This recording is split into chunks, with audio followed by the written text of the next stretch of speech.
Stephen A., what would Harden to the Nets mean for Kevin Durant? Well, it would put Kevin Durant in the eye of the storm, because we all know that when Kevin Durant is healthy, he's just a sensational basketball player. I expect him, even if he's at 80% instead of 100, and I expect him to be at least 80%. But even if he's at 80%, he's 6'11" with a 7'6" wingspan and one of the ultimate snipers in this game, one of the greatest scorers this game has ever seen. I easily see him, and I use the word easily, see him averaging 25 to 27 a game. And so I expect him to do his thing, and I think without Harden, the Brooklyn Nets should be the favorites to go to the finals out of the Eastern Conference. I think with Harden, you can literally look at them and say, excuse me, championship. Now, if you're James Harden, it's one of those situations where I know that he loves playing in Houston. No state income tax. The city loves him. Okay, of course, he's been a star there. That really elevated his career once he went from being a reserve in OKC behind Russell Westbrook and Kevin Durant to what he's been in Houston. There's no question. But from what I'm being told, he may not want to stay there only because you're not trying to be a part of a retooling or a rebuilding. You want to compete for a championship. You're 32 years of age. You've averaged over 30 the last 3 years. You're one of the prolific scorers this game has ever seen in your own right.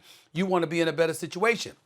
Him and Kevin Durant are very cool with one another. They're former teammates. Obviously, Kyrie and KD are tight. The combination of those three together, it's just buckets. And Jay Williams brought up this very valid point this morning on his show with Keyshawn and Zubin. He said, listen, because KD is coming off that Achilles injury, you might want another individual that's explosive offensively to take some of that pressure off of Kevin Durant. I'm talking about the physical pressure of having to carry the load. So when you look at it from that perspective, and then you look at how judicious Kevin Durant is, one of the most efficient offensive superstars the game has ever seen, makes the right plays. He's a shot maker, doesn't need to engage in volume shooting in order to be explosive because he's just that kind of ability. Plus, he's incredibly unselfish, particularly on the offensive side of the ball. I think you can look at the Brooklyn Nets and say, excuse me, title. I'm not saying that you automatically ordain them that with the Lakers,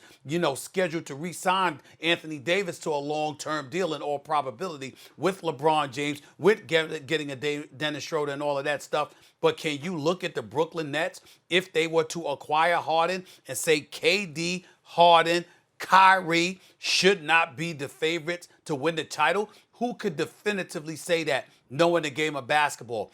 I don't think anyone can. I think James Harden would know that. He'd go to Brooklyn, try to win a couple of titles, and then end up ending his career back in Houston for all I know. Basically, that's what you're looking at right now as the situation involving James Harden. Yeah, I mean, look, the history of the NBA is when you stack MVP caliber players on top of each other on a team, even if the fit's not perfect, you're going to be the favorites because usually that team wins.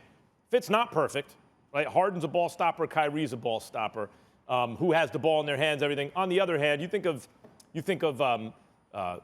KD with Harden and Kyrie. It's like a version almost of what the Thunder might have been had they stuck together and matured all together, right? Because you have multiple MVP and high-level all-stars on the same team. But I don't think it would put the same kind of pressure on KD that he had on Golden State.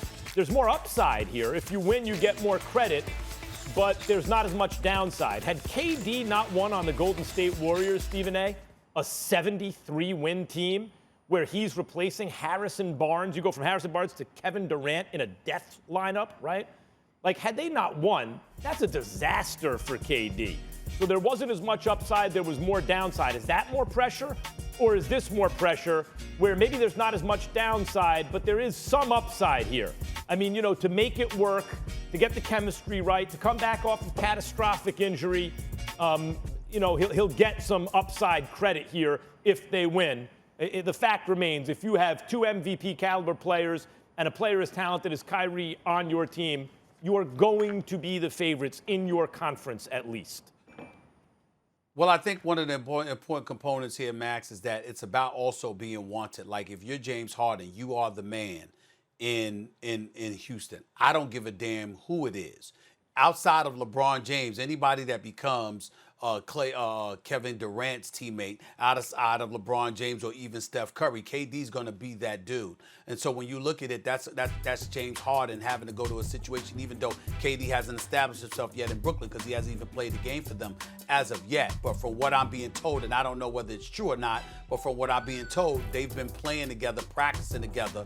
I think it's in LA. I'm not sure, but I think it's in LA over the last few weeks. And you hear noise about how KD wants Harden to come there, and Harden wouldn't mind reuniting with his friend and teammate. So assuming that kind of stuff is true, I think we could look at it from a standpoint that anything is possible with this situation. All I'm saying is James Harden with KD alone.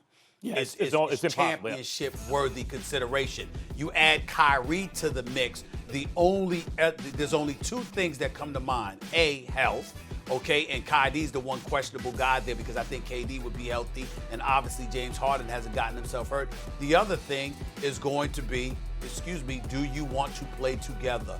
And can KD really, really reel in the personalities? Because James Harden, as great as he is, didn't want Dwight Howard any longer, didn't want CP3 there any longer. And even though Russell Westbrook and him are boys by all stretches of the imagination, the bottom line is they're not thinking about playing together as well. By the way, as an aside, I spoke to Russell Westbrook the other day. He wanted to make sure everybody understood it. He tweeted about this, but he reiterated to me personally, he and James Harden are as tight as ever. They're brothers. They always will be brothers. They're tight. He didn't elaborate on anything beyond that. But he wanted to make sure there's a difference between, reports of not wanting to play with one another and as opposed to them not being tight and not being friends and not being boys. There is nothing wrong with their relationship whatsoever. It's just that you heard the reports that they don't necessarily, or Russell Westbrook definitely wants to move on. Thanks for watching ESPN on YouTube. For live streaming, sports, and premium content, subscribe to ESPN+.